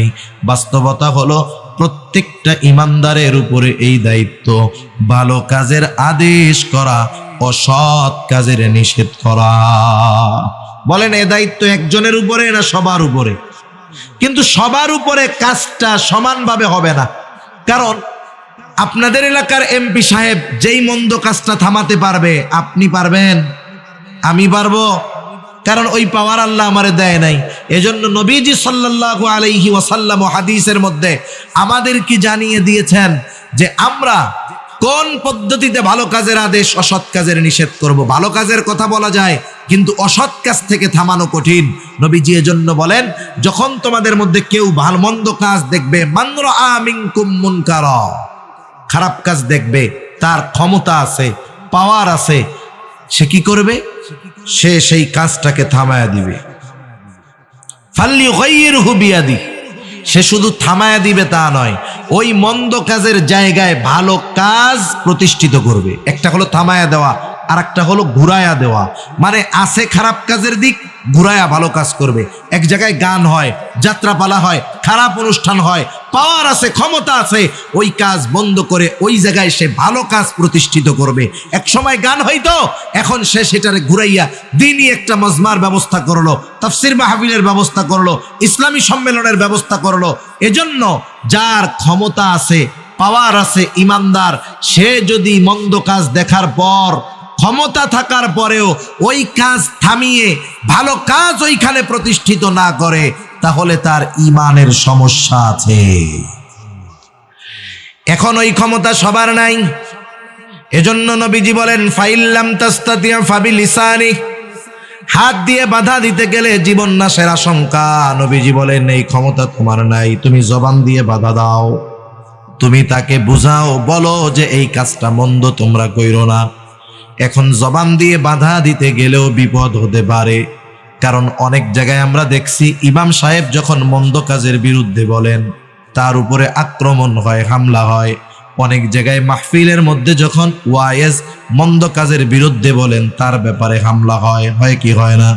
এখন আপনি আপনার এলাকায় দেখতেছেন এই মন্দ কাজের বিরুদ্ধে বললে আপনার উপরে জুলুম হতে পারে, আক্রমণ হতে পারে। আপনার হাত দিয়ে বাধা দেওয়ার ক্ষমতা নাই, জবান দিয়ে বললেও বিপদ, কারণ যে কাজগুলো যারা করতেছে বড় প্রভাবশালী। নবীজি বলেন ফাইল্লাম তাস্তাতিয়া ফাবিলিসানি ফাইল্লাম তাস্তাতিয়া ফাবিকলবি, হাত দিয়ে বাধা দেওয়ার ক্ষমতা নাই, জবান দিয়ে বাধা দেওয়ার ক্ষমতা নাই, কি করবা? ওই কাজটাকে অন্তরে ঘৃণা করো, কারণ নবীজি সাল্লাল্লাহু আলাইহি ওয়াসাল্লাম জানায়া দিলেন ওয়াযালিকা আযআফুল ঈমান, ওই কাজ বাধা দেওয়ার ক্ষমতা নাই কিন্তু অন্তরে আমি ওই কাজের বিরোধী, এটাও ঈমান থাকবে তবে অল্প, কিন্তু বাধা না দিয়া যদি ওই কাজের সমর্থন আমি দেই, যেখানেই থাকি না কেন, তাহলে আমার ঈমান না থাকার আশঙ্কাই বেশি। সেজন্য যে কোনো কাজ, মন্দ কাজ, পাপের কাজ, এগুলো দেখলে বাধা দিতে না পারলে, মুখ দিয়ে বলতে না পারলে, কমপক্ষে অন্তরে ঘৃণা রাখবো, আল্লাহর কাছে বলবো আল্লাহ আমার তো বাধা দেওয়ার ক্ষমতা নাই, আমার তো বলার ক্ষমতা নাই, আমি দুর্বল মানুষ, আয় আল্লাহ আমি আপনার গোস্বা থেকে আশ্রয় চাই, আমার সাধ্য নাই, আমি তাদের এই কাজের সমর্থন করি না। কারণ মুফাসসিরিনে কেরাম লিখেন এক এলাকায় অপরাধ হইতেছে, মনে করেন এক জায়গায় অপরাধ হইতেছে, অপরাধের মধ্যে আপনার থাকা লাগতেছে, আপনি সেখানে আছেন ওই এলাকায়, কিন্তু বাধাও দিতে পারেন না, বলতেও পারেন না, কিন্তু তার অন্তরে যদি এইটা থাকে যে আমি এই কাজের সমর্থন করি না, এ কাজের কোনো সমর্থন আমার নাই, আল্লাহ তাআলার কাছে মাফ চাই, ওই এলাকায় থাকার পরেও সে কেমন যেন ওই কাজের সাথে সম্পৃক্ত ছিল না বলে গণ্য হবে। কিন্তু আর একজন আছে সৌদি আরব ওমরা করতে গেছে, দেশের থেকে যুবকেরা ফোন দিয়েছে যে 14ই ফেব্রুয়ারি আসতেছে ভাইজান, আমরা তো একটা কনসার্ট করতে চাই। আসতেছে না, এই গজবের এক দিবস বানাইছে, 14ই ফেব্রুয়ারি আসতেছে, আমরা তো একটা কনসার্ট করতে চাই। নেতা আছে ওমরায়, নেতা কই আছে? আরে জোরে বলেন না, কোথায় আছে? ওমরায় আছে।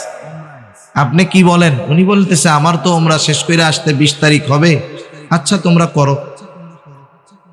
এখন উনি 20 তারিখে আসলেন ওমরা কইরা, কত সুন্দর ওমরা কইরা আসছে, 14 তারিখে গানের অনুষ্ঠান হয়েছে, উনি কি গানের অনুষ্ঠানে ছিল?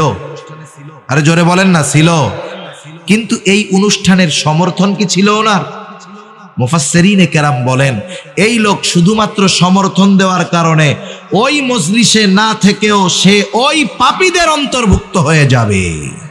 এজন্য দুনিয়াতে যখন কোনো অপরাধ সংগঠিত হয়, আমাদের সবার সমান পাওয়ার নাই, আমরা অনেক সময় ঠেকাইতে গেলে, বলতে গেলে বিপদ, যদি অক্ষমতা থাকে কমপক্ষে অন্তরে ওই কাজের বিরোধিতা যদি করি, ঈমানটা নিভু নিভু হলেও থাকবে।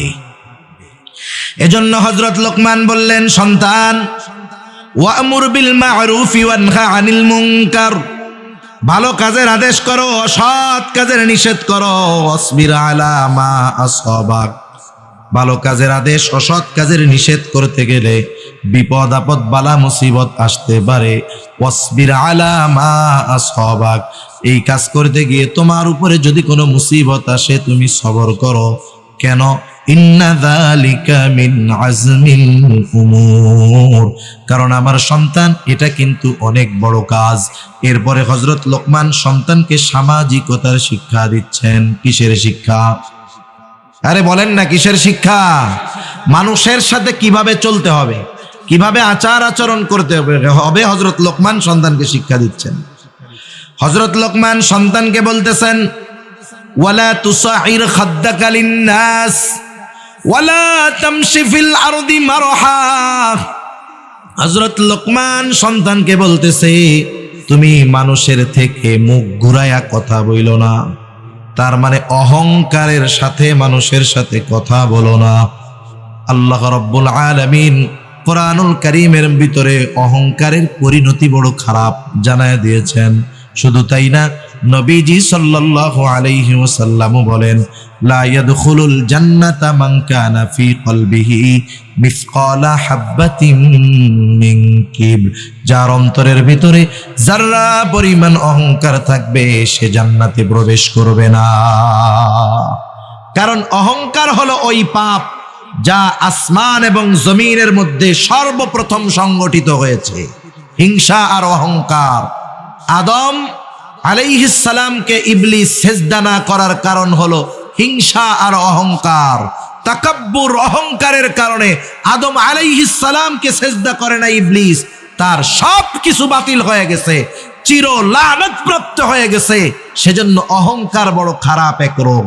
আমরা অনেক সময় আমাদের সমাজে আছে একজন অনেক টাকা পয়সার মালিক, ধন দৌলত, গাড়ি বাড়ির অভাব নাই, সে তার গরিব মানুষ, আশেপাশের গরিব যারা অসহায় যারা, তাদেরকে তুচ্ছ তাচ্ছিল্য করে, আছে না নাই? অভাব নাই। যারা সম্পদওয়ালা তারাও সন্তানদের শিক্ষা দিবে, বাবা কোনো সময় মানুষের সাথে খারাপ আচরণ করবা না। সে যত গরিব হোক, যত অসহায় হোক, যত নিম্ন শ্রেণীর হোক, ইসলামে শিক্ষা দেয় নাই। ইসলাম সম্পদ, সম্মান, বংশীয় মর্যাদার মাধ্যমে শ্রেষ্ঠত্ব নির্ধারণ করে নাই, বরং ইসলামে শ্রেষ্ঠত্ব তার বেশি যার তাকওয়া যত বেশি। ঠিক কিনা বলেন? এজন্য এই বিষয়গুলো খেয়াল রাখতে হবে। সন্তানদের শিক্ষা দিব যে টাকা পয়সা, গাড়ি বাড়ি, ধন দৌলত হইলেই গরিব মানুষকে কখনো তুচ্ছ তাচ্ছিল্য করবা না। হযরত লোকমান সন্তানকে সেই শিক্ষা দিলেন যে মানুষের সাথে অহংকার করবা না, নিজেরে বড় মনে করবা না, অপরকে ছোট মনে করবা না, সাথে সাথে কি করবা না, জমিনের উপরে দর্প ভরে তুমি পথ চলবা না। মানুষ দেখবেন বুক ফুলায়া রাস্তায় চলে, চলে না? কেন চলে জানেন? অহংকারের কারণে। জোরে জোরে পা ফালায়া চলে, অহংকারের কারণে। আল্লাহ তাআলা বলেন ওয়াকসিদ ফি মাশি, আল্লাহ রাব্বুল আলামিন বলেন যে তুমি উচ্চতায় কখনো পাহাড় সম হতে পারবা না, তুমি কখনো জমিনকে বিদীর্ণ করতে পারবা না। ওয়ালা তামশি ফিল আরদি মারহা ইন্নাকা লান তাখরিকাল আরদা ওয়া লান তাবলুগাল জিবালা তুলা, তুমি কখনো জোরে পা ফেলে মাটিকে ফাটাতে পারবা না, উচ্চতায় কখনো পাহাড় সম হতে পারবা না। সেজন্য অহংকার কইরা দর্প ভরে হাইটো না। হযরত লোকমান সন্তানকে শিক্ষা দিচ্ছে যে মানুষের সাথে হাসি মুখে কথা বলবা, সদাচরণ করবা, অহংকারের সাথে কথা বলবা না, সাথে সাথে জমিনের উপরে অহংকারের সাথে তুমি পথ চলবা না। কেন চলবা না? ইন্নাল্লাহা লা ইউহিব্বু কুল্লা মুখতালিন ফাখুর, নিশ্চয় আল্লাহ রাব্বুল আলামিন মুখতাল আর ফাখুরকে পছন্দ করেন না। মুখতালকে, ফাখুরকে, কষ্ট নয় আর 5 মিনিট থেকে 6 মিনিটের মধ্যে শেষ। মুখতালকে আর ফাখুরকে, মুখতাল হলো যে নিজেকে নিজে বড় মনে করে, মাঝে মধ্যে মনে মনে রসগোল্লা খায়, মনে মনে কি খায়? একা একা ভাবে আমি খুব ভালো আলেম, আমি খুব ভালো ওয়াইজ, আমি খুব ভালো যোগ্য ব্যক্তিত্ব, আমি খুব ভালো শিক্ষিত, একা একা ভাবে নিজের ব্যাপারে যে আমি খুব ভালো। এটা হলো মুখতাল। এটা কে বলেন? মুখতাল, যে নিজেকে নিজে বড় মনে করে। আর ফাখুর, যে অপরকে তুচ্ছ করে, নিজেরে বড় মনে করে, বলে ওর চাইতে আমি ভালো আলেম, ওর চাইতে আমি ভালো ওয়াইজ, ওর চাইতে আমি ভালো ব্যবসায়ী, ওর চাইতে আমি ভালো আবেদ। অপরকে তুচ্ছ করে, নিজেকে বড় মনে করে, এটা হলো ফাখুর। আল্লাহ তাআলা বলেন ইন্নাল্লাহা লা ইউহিব্বু কুল্লা মুখতালিন ফাখুর, নিশ্চয়ই আল্লাহ তাআলা মুখতাল আর ফাখুরকে ভালোবাসেন না। বলেন তো, একটা মানুষের দুনিয়ার সব কিছু আছে কিন্তু আল্লাহ তাকে ভালোবাসে না, দুনিয়া থাকার দ্বারা তার কোনো লাভ আছে নাকি? কারণ দুনিয়ার কিছু নাই, আল্লাহর ভালোবাসা যদি পায় কোনো অসুবিধা নাই। দুনিয়ার সব আছে কিন্তু আল্লাহর ভালোবাসা নাই, এ সম্পদ সম্মানের কোনো দাম নাই, কারণ আল্লাহর ভালোবাসা যে পাবে না তার ঠিকানা হবে জাহান্নাম। এরপরে হযরত লোকমান সন্তানকে শিক্ষা দিচ্ছেন, বৎস কিভাবে চলবা জমিনে। ওয়াকসিদ ফি মাশিক ওয়াগদুদ মিন সাউতিক, তুমি জমিনের মধ্যে মধ্যম পন্থা অবলম্বন করে চলবা, বিনা কারণে অতি দ্রুত চলাফেরা করবা না, আবার অমুসলিমদের মতো একেবারে ধীরে ধীরেও চলবা না, মধ্যম পন্থা অবলম্বন করে চলবা, বিনয়ের সাথে জমিনের উপরে পা ফালায় চলবা, সুন্নাত পদ্ধতিতে চলতে হবে, রাস্তার ডানে চলবা, নিচের দিকে তাকায়া চলবা, এটা রাস্তায় চলার অন্যতম আদব। ডানে বামে তাকায়া উল্টা পাল্টা কইরা চইল না, কারণ অনেক সময় দেখা যায় এই উল্টা পাল্টা কইরা চলার কারণে বিপদ আসে কি আসে না। ফোনে কথা কইতে কইতে রেল লাইনের মধ্যে দিয়া যাইতেছে, কতজন কাটা পড়ে মরে গেছে, অ্যাক্সিডেন্ট করে মরছে, বিনা কারণে দৌড় দিছে, সামনে গাড়ি বাইদা গেছে, বেঁধে মরে গেছে, হতে পারে।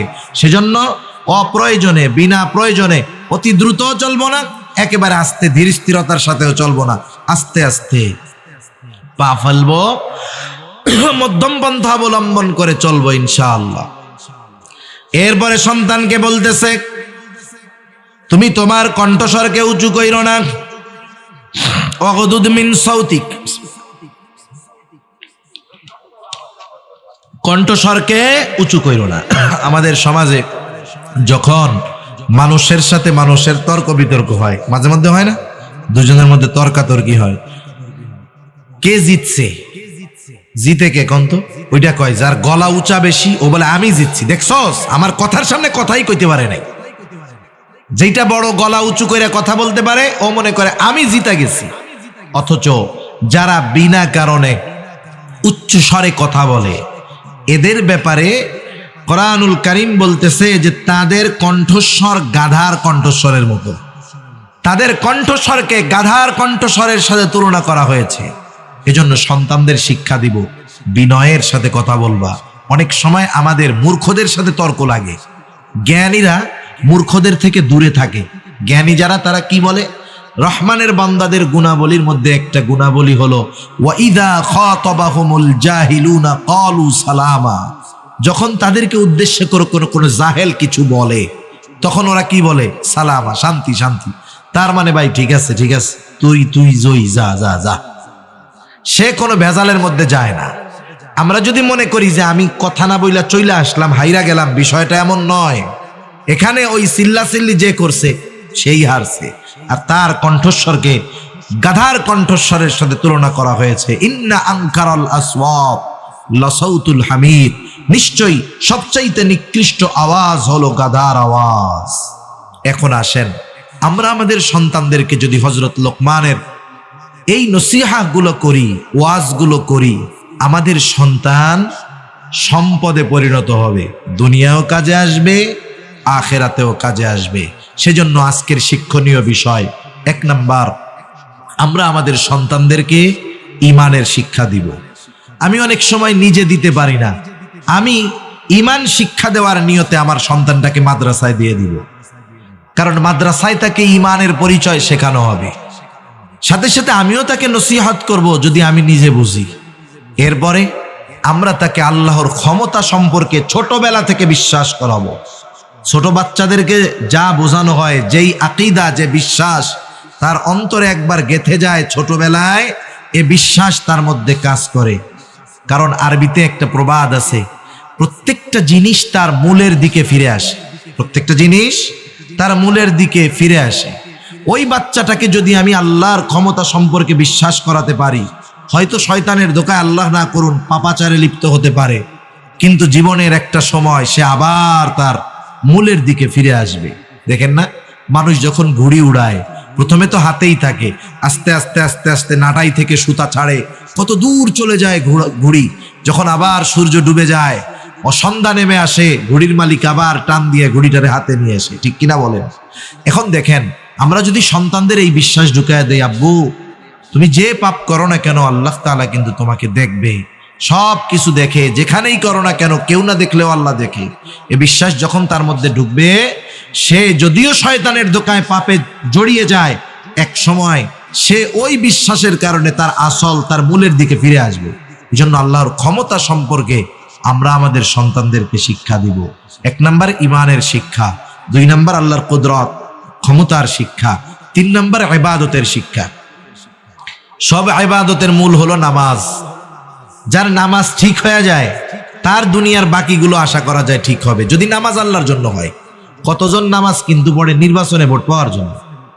এক এলাকায় এক চেয়ারম্যান গেছে, এখন যে দেখে এক এক এলাকায় একই এলাকায় অনেক সময় কোনো কারণে নামাজের সময় ভিন্ন হয়। মনে করেন ওয়াক্ত আসছে 3:45, কথার কথা কেউ আসরের নামাজ পড়ে 4টায়, কেউ পড়ে 4:15, অনেক জায়গায় কারণবশত 4:30ও পড়ে। এখন এক জায়গায় গেছে, যায় দেখে আসরের নামাজ শুরু হয়েছে। চিন্তা করছে আসরের নামাজে যদি পড়ি মুসল্লি থাকবে, নামাজের পরে দাঁড়ায় যদি ভোট চাই কাজে লাগবে। এবার মসজিদে ঢুকে গেছে, অজু টজু কিচ্ছু নেই। আসরের নামাজ পড়া টড়া 3 মিনিটের বক্তব্য দিয়েছে, আমি আপনাদের সন্তান এই সেই হ্যান, এই নির্বাচনে আমারে ভোট দিয়েন। এবার মোটরসাইকেল টান দিছে, 5 মিনিট পরে আর এক এলাকায় গিয়ে দেখে ওই এলাকায় 4:15 আসরের নামাজ হচ্ছে, আবার ঢুকছে মসজিদের মধ্যে। এবার আবার আসরের নামাজ পড়া টড়া সবার কাছে বলতেছে, আমি আপনাদের সন্তান, মসজিদে আসলাম কারণ মুরব্বী মুসল্লি সব পাওয়া যায়, আমি ওই যে নামাজের জন্য আসছি, আমার জন্য দোয়া করেন। এই সেই দোয়া টোয়া নিয়ে হুন্ডা টান দিছে সামনে। এবার দেখে ওই এলাকায় 4:30 আসরের নামাজ, আবার ঢুকছে মসজিদের মধ্যে। ঢুকে একই বয়ান, নামাজের শেষে বলতেছে যে নামাজ কালাম পড়লাম, আপনাদের দোয়া নেওয়ার জন্য আসলাম, আমার জন্য একটু দোয়া করেন। এই সেই বলে টইলা এবার বলে পিএস রে বলে চল আজকে বাড়ি যাইগা। অন্যান্য দিন আপনি প্রচারণা রাত 12টা পর্যন্ত করেন, আজকে 3 মসজিদে প্রচারণা করে শেষ। শোন, 20 দিনে যেই প্রচার হইতো এই 3 নামাজে তাই হইছে। এখন পিএস তো বুঝে না, বলে বুঝলাম না, আপনি তো পশ্চিম দিকে উবুতইয়াও পড়েন না, তা আজকে 3 বার আসরের নামাজ পড়লেন নাকি বিগত জীবনের কাজা সহ আদায় শুরু করছেন? না রে, এটা তো আমার আসল নামাজ না, এটা হলো ভোটের নামাজ। কিসের নামাজ? এই জন্য এরকম সময় কত নামাজি হয়ে যায়। এ নামাজ নয়, বরং নামাজ যদি আল্লাহর জন্য হয়, ওই নামাজির বাকি গুনাহ থেকে বাঁচার ব্যবস্থা করে দেয় কে? জোরে বলেন না কে? ওই নামাজি হওয়ার কারণে, আল্লাহর জন্য নামাজি হওয়ার কারণে তার রিজিকের ব্যবস্থা করে দেয় কে? সেজন্য নবীজিও হাদিসের মধ্যে বলেন, কিয়ামতের দিন সর্বপ্রথম হিসাব নামাজের। যার নামাজের হিসাব ঠিক হবে তার বাকি হিসাব আল্লাহ সহজ করে দিবে। যেমন মাদ্রাসা বা স্কুলে যেই ছেলেটা ভালো লেখাপড়া করে, লেখাপড়ায় ঠেকে না, ওই ছেলেটা যদি একটু দুষ্টমিও করে, শিক্ষকেরা দেখাও না দেখার ভান করে। কি চিন্তা করে যে না, ওর মূলটা তো ঠিক আছে, অপরাধটা যদি বড় পর্যায়ের পাপের না হয়, শিক্ষক ওস্তাদ কিছু বলে না। কেন? কারণ ওর লেখাপড়া ঠিক আছে, ঠিক কিনা বলেন? আর যেটা ক্লাসের মধ্যে লেখাপড়া পারে না, ও প্রস্রাব করতে গিয়ে 3 মিনিটের জায়গায় 4 মিনিট লাগলে হুজুরে এই এত ঘন ঘন মতসকে ডায়াবেটিস।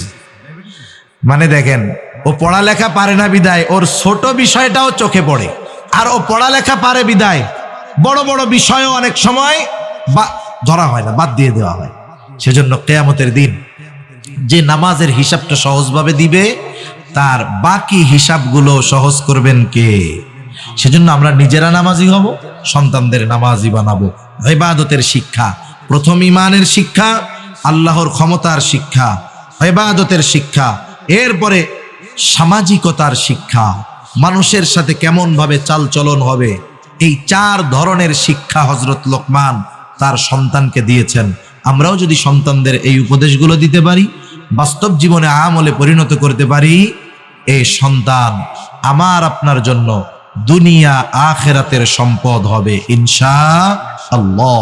আল্লাহ সুবহানাহু ওয়া তাআলা আমাদের সবাইকে কথাগুলো বুঝবার, আমল করবার তৌফিক দান করুন। সকলে বলি আমিন। আরো জোরে জবান খুলে বলি আমিন। ওয়া আখিরু দাওয়ানা আনিল হামদুলিল্লাহি রাব্বিল আলামিন। আসসালামু আলাইকুম ওয়া রাহমাতুল্লাহি ওয়া বারাকাতুহু।